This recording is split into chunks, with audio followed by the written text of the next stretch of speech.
Hello, I'm Rebecca Weber. You're watching Better for America, presented by AMAC, the Association of Mature American Citizens. Joining me today is Alex Marlow. He is the editor-in-chief of Breitbart News. At the remarkably young age of 21, he was handpicked by the renowned media mogul Andrew Breitbart, and he has been embarking on a journey to navigate the culture war one headline at a time. Alex has since established himself as a two-time New York Times best-selling author, showcasing his profound influence in the media landscape. We'll be back in just one moment, so don't go anywhere. We are proud to have First Fidelity Reserve as our official bullion and rare coin partner, as they have supported AMAC for over a decade. Call First Fidelity Reserve 800-336-1630. That's 800-336-1630 and get your free 38-page precious metals guide today. Alex Marlow, thank you so much for joining us on Better for America. It's a thrill to have you here with me.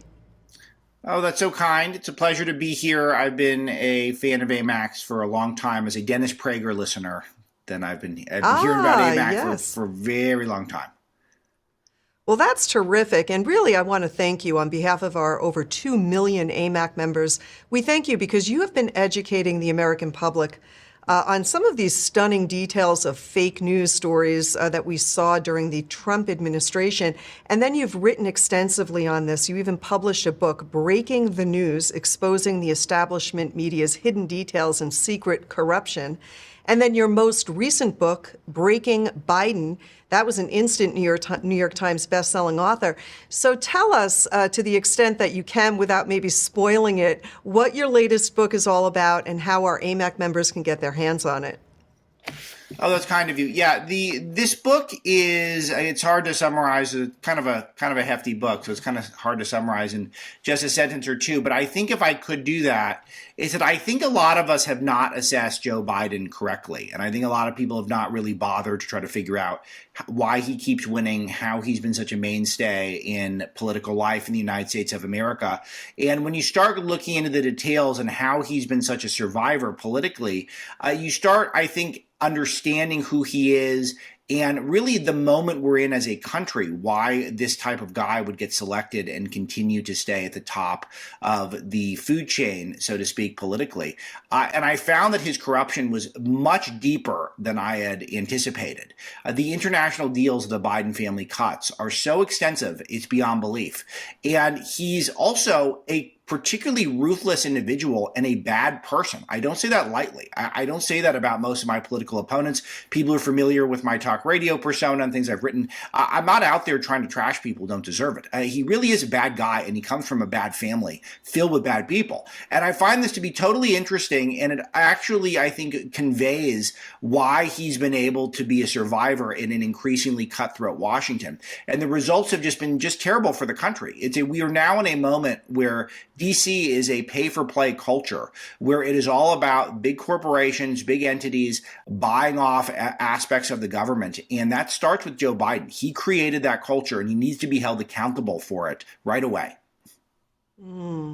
Well, I can't wait to get my hands on that book and get you back with us again so we can dig into it a lot deeper. But it is, terrific reviews and something that every American, I want to encourage, should take a look and understand how this one man has fundamentally really changed America. And then we see really the progressive leftist Democrats, they are battling truth. They want to have a war with truth. For example, they say the border is closed. It is not closed. Right? They're experts at word manipulation.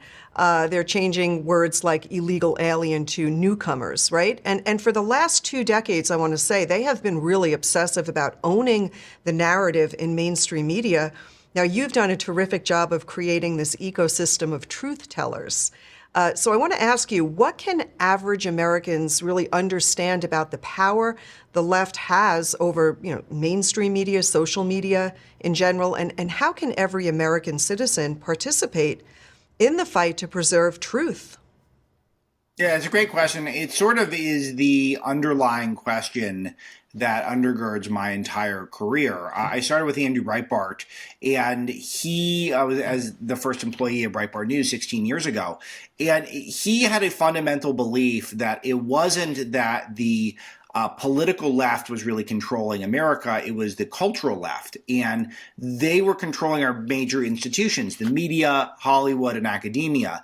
And since then, I think they've added a third, which is the corporations. Corporations are increasingly supportive of the Democrat status quo. They dot the boards of every major company, like the New York Times, every media company, every entertainment company, is all people who are part of the Biden-Harris Democrat machine. They're all working in concert. And that's very scary stuff, because it really does explain a lot of the messes we're in. Is the fact that, culturally speaking, the United States is guided by the hard political left. And so we have to overcome all of that as people who are right of center, people who are at least anti-woke. All of us have to get past that first layer of establishment, the cover that the political left provides. And so that's why we have so many problems in this country, is that if you're a default factory setting voter, you probably only heard the left-wing perspective, and it's up to conservatives to break through that and to share our perspective with them. But that involves tuning into talk radio. It involves seeking out websites like Breitbart or colleges like Hillsdale. I mean, there's very few places where you're going to get that relative to the ubiquity of establishment left-wing thought. And so that's what Breitbart News does in a nutshell, is we try to take on one aspect of that culture war, which is the media, and try to provide news from a conservative perspective. And we're open about that. The New York Times never admits that they're left-wing, they're liberal or whatever. They don't admit that what their corporate interests are. They don't admit the foreign funding that goes into them. But we share where we come from. We're a populist, nationalist, conservative outlet, and then you can judge our news accordingly. Now, we always value truth the most, so we want all of our articles to be accurate. And when they're inaccurate, we get harassed nonstop by left-wing corporate fact checkers. But I will say that it is, once you get to our website or to any of our broadcasts, you'll see our topic selection has a conservative audience in mind. And we think that's pretty great. And it's worked out very well for us so far. Yeah, that's terrific. It's similar to AMAC versus AARP. People don't realize the behemoth they are and what they're really all about. They hide behind their agenda. They hide their agenda rather, and so more and more people are recognizing that there's choice, and it's so good. Thank God for Breitbart News, because you really are making a major difference. It's clearly, it's obvious to so many people that Joe Biden is suffering in the polls. People are beginning to see that the Biden family was selling access in this pay-to-play scheme demanding, payments from the Chinese Communist Party. But then we also recently heard this damning revelations from the Her report, confirming that Biden, he's got memory issues, couldn't remember certain important dates. How do you think this will impact Joe Biden's reelection come November, especially among independents and moderate Democrats, if there are any left? Yeah.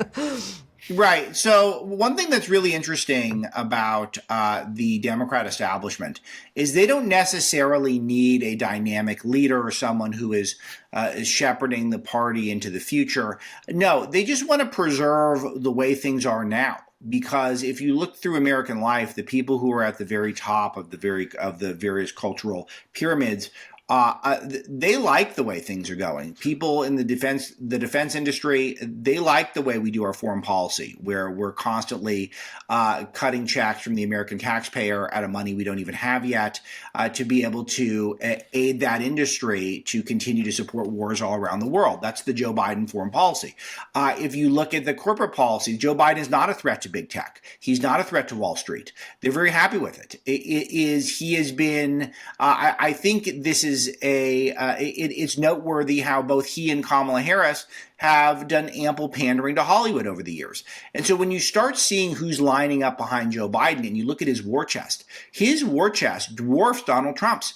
Donald Trump is crushing Joe Biden in the polls. We have not seen polling like this for a Republican candidate in decades. Reagan, maybe. I mean, it is that level of dominance we're seeing in the polls from Donald Trump right now. And yet still people keep donating to Joe Biden. Why is that? They kind of like the way things are, as scary as that sounds. They're not moved by inflation. They're not moved by the open border. They're not moved by the lawfare against political opponents of the regime in power. None of this is convincing a lot of those people, particularly those in Silicon Valley, to stop cutting checks to Joe Biden. And that just shows you how broken the system is, that so many of these people actually like what's happening in this country right now, which is stunning. Yeah. And when we talk about those people, I believe it's that 1% of this elite, extremely wealthy group of people that are people in positions of great power that are really controlling this, and that the vast majority of Americans see what's really going on. Are the American people, we the people, enough to combat that 1% that really is controlling this narrative and getting Joe Biden? It's shocking to me that he's even the nominee. Yeah, this is why he's the nominee, is because that group of people likes him, because they don't want stuff shaken up. They don't want any threats. They don't want anyone with any unique vision. They want people just to keep things the way they are, as close to the way they are now. They're not progressive any longer. They're very much for the status quo. They're for America as we know it, with the open border, et cetera. And so that is why Biden's the nominee, and Biden understands that, and he panders to these groups of people, and he moves them around like blocks of voters. But do I think we the people can beat them? Yes. But we the people have to beat that group by a few percentage points, because they're going to do everything they can to milk every last vote out of their core audience. And they're going to do this with what I call cheat by mail. They're going to do it with their drop boxes. They're going to do it with tech and AI manipulation, making sure low information voters don't have access to the truth about Joe Biden and his family's corruption and the depth of his policy failures. So we have to work extra hard to make sure we've got a several point cushion. But I do think when the American people go to the grocery store, when they go to McDonald's, when they go about their normal lives and they see how much more expensive it is, when they go to the gas station, you can't fool them. And they know something's That's wrong. right. They know mistakes are being made. I try to explain in Breaking Biden what the mistakes are. I think it's important to know what they are. But I think people intuitively get it. You don't have to be paying that close attention to understand things are going in the wrong direction. And that tends to bode well for a challenger who, in this case, is a Republican.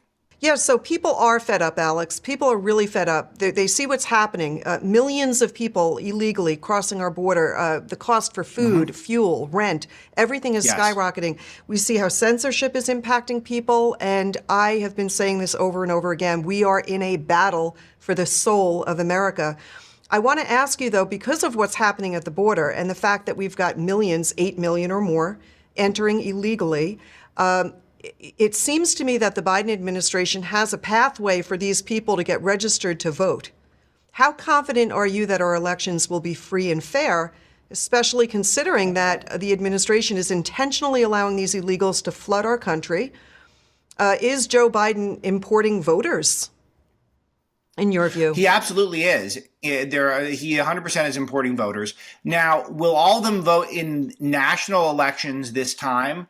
I don't think so, but they're already trying to get illegal aliens are voting in local elections. Obviously, the intention is for them to vote in national elections, and their children are going to be born and they're going to end up voting, and they're coming of age now. I grew up in LA. I mean, we had a legal alien problem when I was, a child. So it's been 30 years. So these people who are here have children, and the children are born and they tend to vote Democrat. Now, Trump is making headway with a lot of various demographics, which is very exciting. Latinos, blacks, suburban women, all that's very exciting.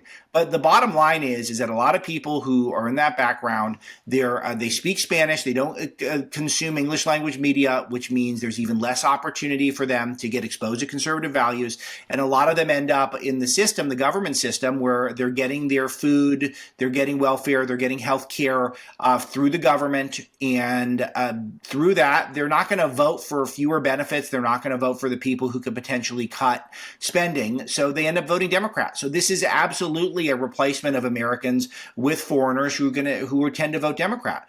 And the reason is conservatives have more children, liberals have fewer children, and they're also more ruthless in their tactics. They are willing to import new generations of voters. This is a fundamental fact that is going on. Does it take place overnight? No, it doesn't necessarily. I don't know if that will be the difference in this election per se, but that principle is clearly at work with the open border right now. I'm glad you said it. We see it, and we've got a great petition going on. We're notifying Congress, and we're really trying to get them to act. So important. People need to go to amac.us to get involved with that call to action. And you know, Alex, many of our members are saying, is Joe Biden really calling the shots? I mean, especially when we see him saying that he can't answer a question for fear of getting in trouble. What do you make of this? In your view, is there a team behind Joe Biden pulling the strings? No, it's a shtick because it protects him and it's working out for him overall.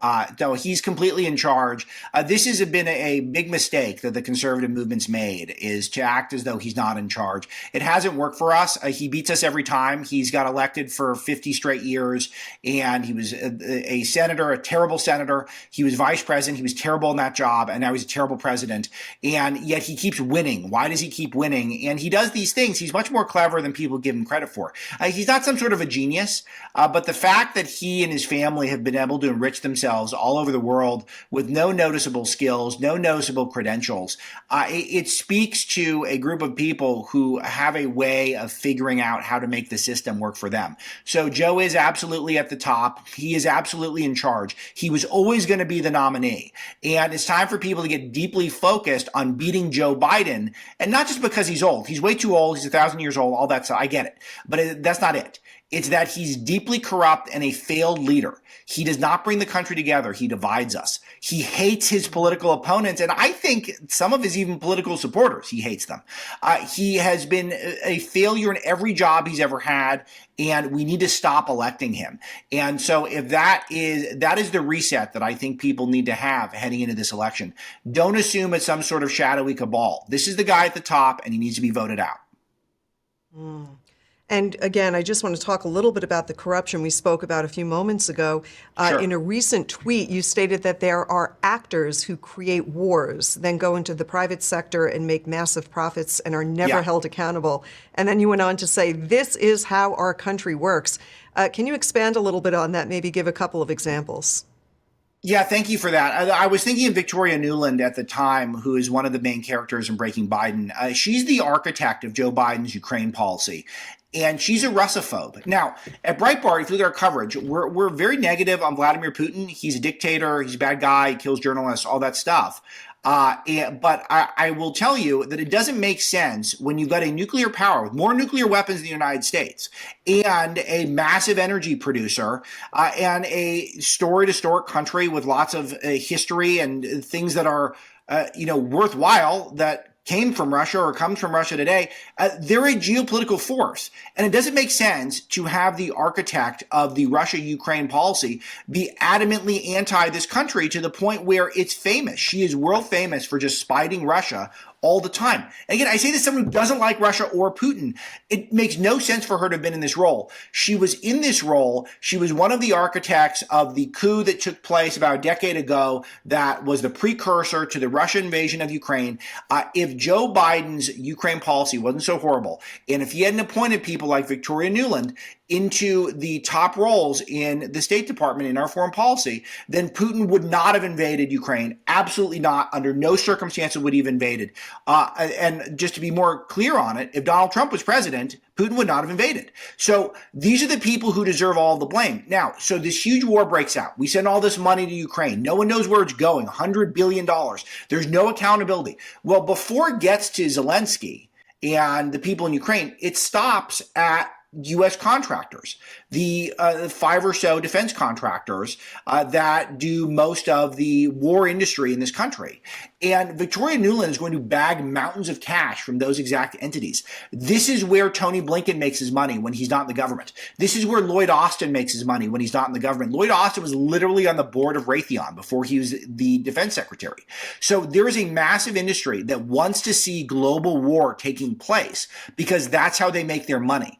And they make the money from U.S. taxpayers. It's so disgusting if you think about it in those terms. It's so low integrity. And those are the people, not just dotting the Biden administration, they are his cabinet secretaries. They're the people who are setting his foreign policy. And that is why he has built such a solid core of support in the institutional Democratic Party, is because he makes them all rich in their spare time. Yeah, it's so shocking, and to so many of our AMAC members, you just can't believe that there are people that would that exist, that put their own personal financial gain and power. They're so addicted to that power that they put that above and beyond the oath that they make to the American people. So we see what's happening here. Boy, I want to speak to that because I lived in Washington for 8 years, and that when I got there, I had been told that was true about the military-industrial complex and about the way that the various consultant industry was just brokering taxpayer money getting sent to major corporations like Google and stuff like that. And I thought there's no way that's true. That's just impossible. It's so immoral. There's no way we could have a country where that's possible. That is exactly the engine that makes Washington run. It is every bit as bad as I'm describing it. And I was a skeptic of this philosophy when I got there. And I was there for 8 years, and I couldn't believe it because people just can't help to give themselves more money. When the money's available to them, they will always vote in a way that gives them more money, and they're never going to take food out of their own mouths. They're never going to vote in a way that makes it so that their job prospects go down. And that's the major thing, is that this industry of the taxpayer dollars being shepherded to American private companies is the major function of our bureaucratic class right now in D.C. And when Trump talks about draining the swamp, this is literally what he means. Yeah, I think one of the best things he could have done, whether you love him or hate him, was make it clear to the American public that we've got real fake news. It's a real thing. We've got misinformation and a president who is gaslighting Americans every step of the way, as well as Kamala Harris. We know that they are certainly a threat to our fundamental freedoms. I'll steal that from Kamala because she's saying that every day I see a new tweet. They're afraid, I think. People on the far left are afraid. We, the American people, can do something about it. Before we let you go, I have two last questions. How confident are you for the future of America? Do you think we can really turn things around? We are battling for the soul of America, and I pray that we don't have a second term with Biden. I'm incredibly optimistic. Sometimes I don't know why. Maybe it's just a natural hardwiring. But I'm putting my money where my mouth is. I have 4 children, so I wouldn't bring 4 children into a world that I thought was so bleak and hopeless. I think so long as there's a modicum of free speech in this country, that I do think the cream will rise to the top. The best ideas can win out in America. I think we are. It was a gift from God that the founding fathers all happened to be walking the earth in proximity of each other when they were, to give us founding documents that really can forge the greatest nation on God's green earth. So I'm a big believer in that. However, I'm also a believer that it's going to take immeasurable amounts of hard work to maintain what we were given. And there are days where it just looks quite dark. But I do think if there's a balance to the media ecosystem and the cultural ecosystems that have been dominated by the left, which we're trying to do at Breitbart, I know you're doing that at AMAC, then I have infinite hope for America. Oh, that's wonderful. And I do think that we've got a couple of great people, folks like Matt Taibbi, Elon Musk, Donald Trump. You're one of them, sir. You do so much for this country, and we're so grateful to have this relationship with you. Before you go, tell our great members how they can find you on social media and how they can subscribe to Breitbart News. Oh, terrific. So the best thing you can do is get the Breitbart app and check it all day long. We're constantly refreshing it. I would put the slate of stories that we put out at Breitbart every day against any publication with 100 times our budget, better than the Wall Street Journal, better than Fox News. It is the best place to get your news, period, in my humble opinion. And if you want to follow me, alexmarlow.com, you can find all my socials there. And please pick up my books, Breaking Biden and Breaking the News. You will enjoy them. I promise they're good reads and you'll learn a lot. Alex Marlow, a great American patriot. We thank you so much for spending time with us, and I hope to have you back again real soon. My pleasure. We will definitely do that. Very good. And to all of you out there listening, don't forget to renew and join AMAC. Tell friends and family all about us. Thank you for joining me. I'm Rebecca Weber. Until next time, have a great day, everyone. We are proud to have First Fidelity Reserve as our official bullion and rare coin partner, as they have supported AMAC for over a decade. They are offering our members a free copy of their award-winning Precious Metals Guide to make investing in gold and silver safe and easy for you.